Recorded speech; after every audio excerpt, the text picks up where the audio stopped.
Why bats are virus repository and such good host for Ebola and other deadly diseases? Is the bat the first source of coronavirus? And why bats carry so many viruses? Why don't they just extend or even get sick, especially those which carry enormous amount of viruses? All these questions and more are going to be answered in this video. In the beginning, watch this. We are here in animal market in some Indonesian city where animals and bats are collected together and put in cages as the city decided to burn them after declaring a state of emergency in the country because of coronavirus COVID-19. This is done after bats have been anesthetized before burning them in a very big and deep pit in the woods. Bats are flying mammals of order Chiroptera. They are the only mammals capable of true and sustained flight, as bats are more maneuverable than birds. Bats are not blind as some people think. In fact, they see quite well using their eyes. While most bats do have advanced ears that give them a form of vision in the dark, known as echolocation. Having good ears doesn't mean they have bad eyes. Bats have both excellent hearing and good eyesight. Bats, which contain more than 1,300 species, are in the second place after the rodents in the diversity of mammals. Bats live in all continents except Antarctica. Within the United States, there are more than 40 species of bats. They are found in every state of the US and live in different habitats, ranging from woodlands and deserts to suburbs and cities. When we talk about bats, vampires come to the mind, as bats are often associated with horror stories. Bats have been known to carry rabies, Hendra, and Marburg. Researchers has also suggested that bats may be the original host of Ebola and Nipah viruses.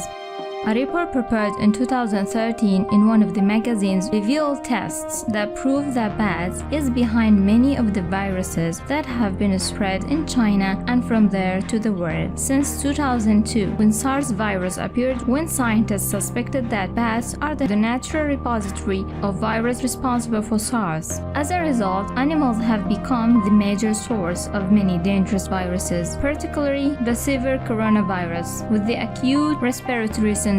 That's why scientists warned us of hunting bats and eating them as well. It's not a coincidence that some of the worst cases of viral diseases outbreaks in recent years, such as SARS and Ebola, are mainly caused by bats. And it is also possible that the new coronavirus COVID-19 came from the same source, which raised questions about the strength of bats as a carrier of these viruses. Bats carry a large number of viruses that we knew and we didn't know it yet. A study revealed that bats possess a strong immune response to the viruses that lead to their reproduction more quickly and therefore transmitted to mammals with medium immune systems such as humans and cause fatal problems. It was found during the study that some bats, including those known to be the original source of human infection, have immune systems that make them always capable of preparing to receive and install defenses against viruses. The viral infection in these bats leads to a rapid response that leads the virus leaving cells. While these may protect the bats from infection with high virus symptoms, it also encourages these viruses to reproduce more quickly within other mammals to which the viruses is transmitted from the bats before establishing defenses against them.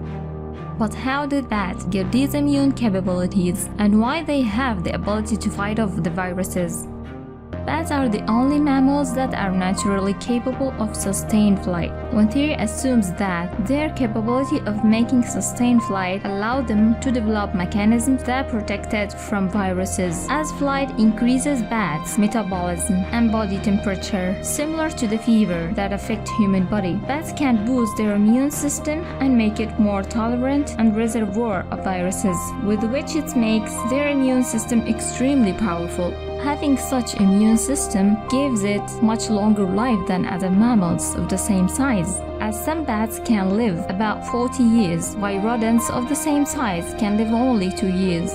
Some researchers have suggested that bats' super tolerance might have something to do with their ability to generate large repertoires of antibodies, or the fact that when bats fly, their internal temperatures are increased to around 40 degrees Celsius, 104 degrees Fahrenheit, which is not ideal for many viruses. Only the viruses that have evolved tolerance mechanisms survive in bats. These hardy viruses can therefore tolerate human fever. What is good for bats is bad for humans. Actually, all these facts are not surprising viruses scientists, who already know that bats are known as reservoir of zoonotic viruses. We also shouldn't forget that bats are not the only animals that transmit diseases to humans, as plague was transmitted by rodents. Researchers found that rodents host 179 viruses, 68 of which are zoonotic, while bats carry about 61 zoonotic viruses, with 137 viruses in total. So rodents win by a slight margin in carrying more human-infecting viruses, but bats host more zoonotic viruses per species. On average, each species of bat hosts 1.9 zoonotic viruses, while rodents host 1.48 viruses per species. The reason behind the spread of zoonotic diseases from bats or other animals is due to the human behavior that puts pressure on these creatures by hunting or destroying the places they live through deforestation, which makes their immune systems face challenge and find it more difficult to deal with the causes of diseases they carry. There are thousands of viruses yet to be discovered, and what we need to understand is the control points for extracting animals from wildlife to stop the spreading viruses. This will be the most effective way to protect humans.